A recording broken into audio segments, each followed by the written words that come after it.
Hello Year 6, welcome to your literacy video for Monday. I hope you've all had a lovely weekend.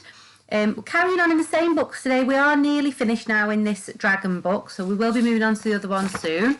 But we're carrying on in this one for today, and your next text is page 30, and it's called Swim, Bike, Run, Our Triathlon Story. If you haven't got this one, don't worry, I'll be going over yours in a minute, and then I'll be going over the word power after that as well. Okay, so this text then. So it says, Alistair and Johnny Brownlee are brothers who were born in Yorkshire. They compete in triathlons, races that involve swimming, cycling and running. This extract from the Brownlees' autobiography is about the morning of the 2012 London Olympics triathlon final. Okay, then we've got a glossary down the bottom of some unfamiliar words. So it says transition area is where triathletes change between sports. Serpentine, which is a lake in Hyde Park, and disconcerting, which means unsettling. Okay, let's have a look at some of the questions then. So, number 1 says, which phrase in lines 1 to 6 shows that the Olympic final was very important to Alistair? Okay, so make sure you go to the correct lines. So you should be quite good at this now because we've had lots of practice.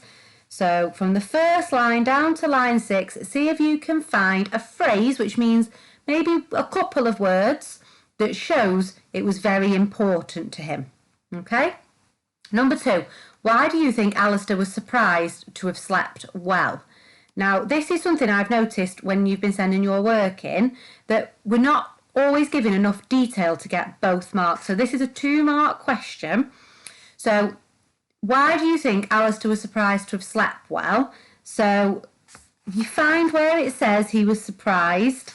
So it says, how do you sleep the night before a home Olympic final, the biggest 2 hours of your life?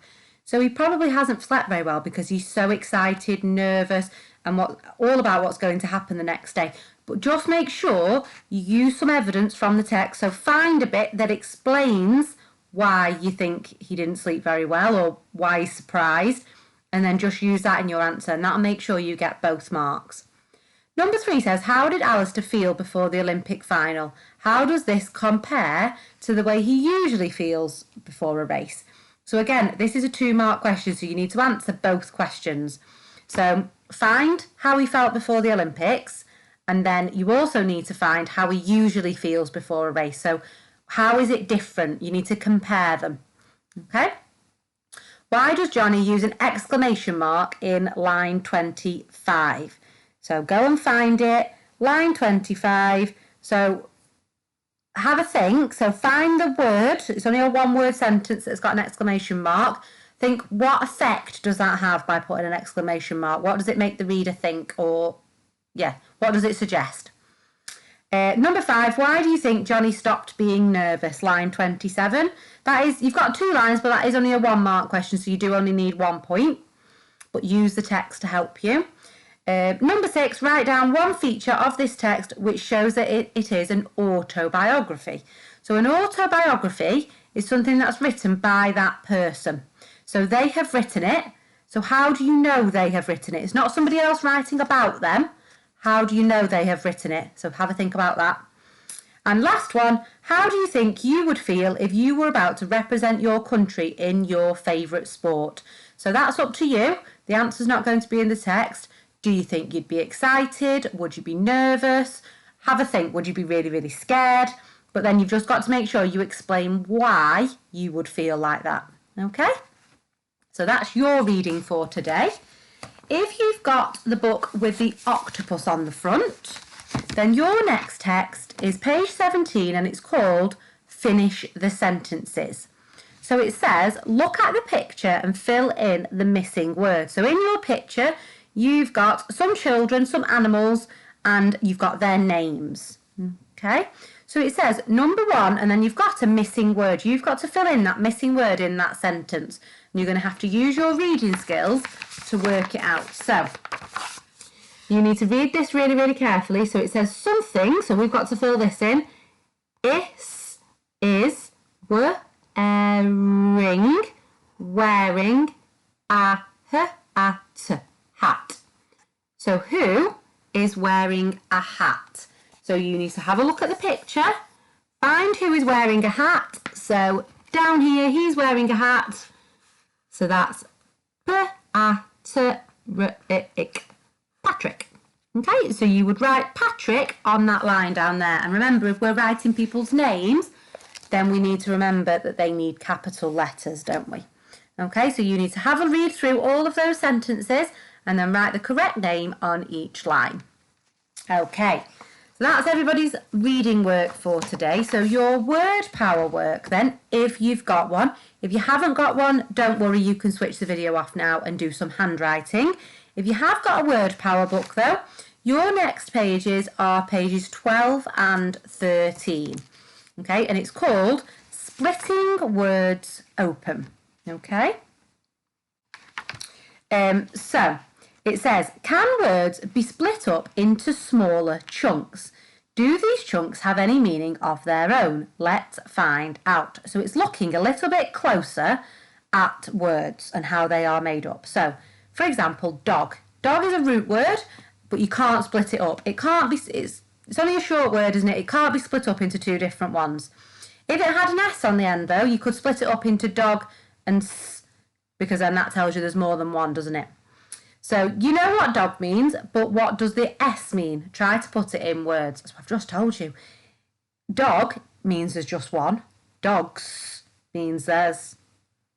So there you go. You can finish that off. I'm sure you can do that. Then it says, now think about these two sentences. I play tennis every day. I played tennis every day. So these sentences are nearly identical, but what is the difference in the meaning? So by adding ed on the end of play, what does that mean? So think about your tenses. Have a think. What does it mean? I'm trying not to tell you the answer, so have a think. But if you need my help, make sure you email me. So the next bit says, think of some words which have the endings below. Then try to put into words what the endings mean. So you've got est. So what do you think that means? So you've got smallest and sharpest. So think what it does to that word. And then you've got apostrophe and s. So we've touched on apostrophes in school, but have a think what it means. So if it's Mum's bag and Jane's hat, think about those objects and those people, if those objects belong to those people. Okay.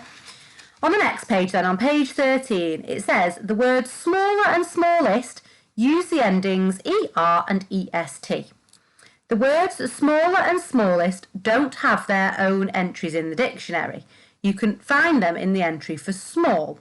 So you can't look up smaller and smallest. You have to look up small and then it'll be on the same section.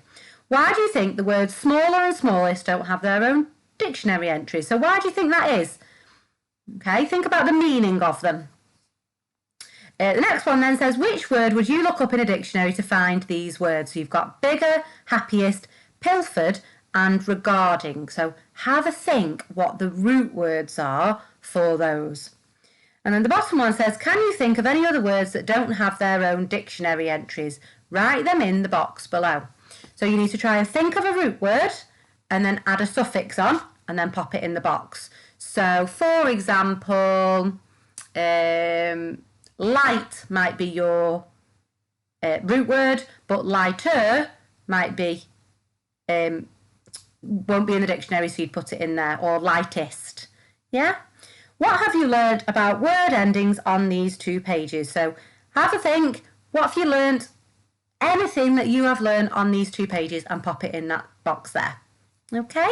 So if you've got any questions at all about any of your reading or your word power work, please email me and don't forget to send me some pictures of your super work.